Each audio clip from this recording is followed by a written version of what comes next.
Yang kedua, mengenai usaha mikro, usaha ultra mikro. Memang banyak yang enggak tahu, tapi nanti bulan-bulan Januari, Februari, kalau boleh saya ajak nanti dari MUI, dipimpin juga Pak Buya Anwar Abbas. Enggak apa-apa, entah 5 orang, entah 10 orang, akan saya ajak apa yang sudah kita bangun yang namanya Mekar. PNM itu 2015 kita hanya bisa mengumpulkan 500.000 usaha mikro, usaha ultra mikro yang pinjamannya 3 sampai 5 juta. 1 juta, 2 juta, 3 juta, sampai 5 juta. Sekarang sudah nasabahnya sudah mencapai 9,8 juta. Grameen Bank itu totalnya hanya 6,5 juta, dia mendapatkan Nobel. Ini kita sudah 9,8, tapi enggak dapat Nobel. Akan saya tunjukkan bagaimana Mekar, PNM, Mekar ini bekerja. Yang kecil-kecil dikelompokkan, kemudian gandeng renteng, kalau satu enggak bisa mengangsur, siapa yang membantu. Sistem ini sudah berkembang. Insya Allah nanti sampai 2024 akan mencapai target kita 20 juta. Tapi memang masih banyak, karena usaha kecil, usaha mikro, usaha mikro kita ada 64 juta. Topangan ekonomi informal kita memang sangat besar sekali. Saya juga sedih melihat porsi pinjaman bank kita juga. Usaha UMKM hanya diberi 20%. Sisanya yang tengah, yang gede. Kita maksa pun nggak bisa. Karena Pak, kami bekerja itu berdasarkan kalkulasi dan visibility study yang semuanya terkalkulasi. Enggak bisa Bapak mendorong-dorong kami. Enggak, saya kan enggak minta banyak-banyak, saya minta minim 30% saja, tapi naik dari 20. Ini pun masih tarik ulur, tapi dipaksa enggak bisa. Bank kita tuh enggak bisa. Pak, kita ini bekerja dengan kehati-hatian yang tinggi, prudent, enggak bisa Bapak memaksa kami dengan target-target seperti itu. BRI mungkin bisa lebih dari 80%. Ke usaha kecil, usaha mikro, ultra mikro. Tapi kami enggak bisa yang lain. Karena kami memang, basis kami adalah di usaha-usaha besar dan usaha-usaha menengah. Inilah kesulitan-kesulitan yang kita miliki. Tetapi insya Allah nanti dengan Bank Syariah Indonesia, BSI, yang gede-gede, yang dari kecil menjadi tengah, menjadi gede, itu bisa dilayani oleh BSI. Karena sekarang sudah masuk ke bank 8 besar, dengan kekuatan kapital yang lebih kuat.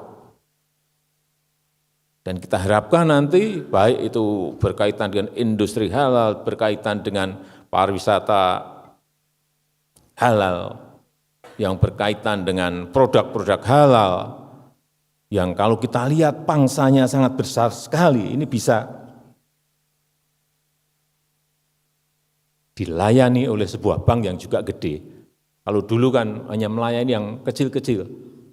Ini yang kecil dilayani seberapa banyak pun, yang gede juga bisa dilayani oleh Bank Syariah Indonesia BSI.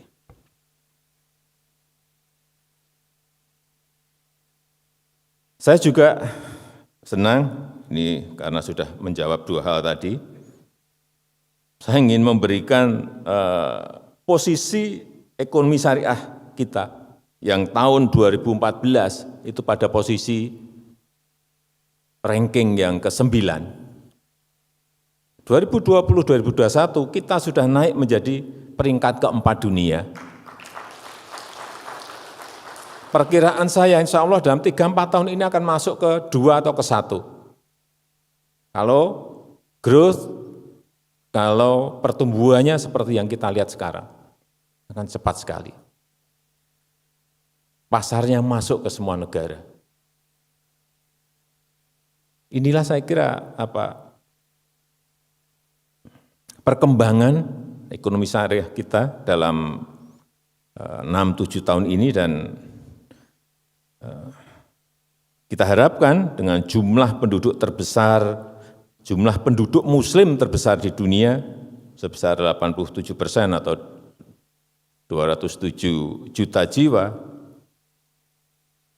kita telah berkomitmen untuk menjadi pusat ekonomi syariah di tahun 2024, dan kita akan berusaha keras untuk itu. Baik, tadi yang saya sampaikan mengenai pengembangan industri halal, pengembangan sektor keuangan syariah, pengembangan sektor keuangan sosial syariah, pengembangan kewirausahaan syariah, semuanya akan kita dorong karena memang kita ini adalah negara dengan penduduk muslim terbesar di dunia, dan ini saya ulang-ulang terus di mana-mana mengenai ini, agar negara lain tahu bahwa Indonesia adalah negara dengan penduduk muslim terbesar di dunia. Apalagi sejak 1 Desember kemarin kita telah menjadi presidensi G20, keketuaan G20. Artinya kita menjadi ketua dari negara-negara besar, negara-negara maju dengan PDB, dengan GDP, Gross Domestic Product, yang masuk dalam 20 besar. Kita sekarang di nomor 16.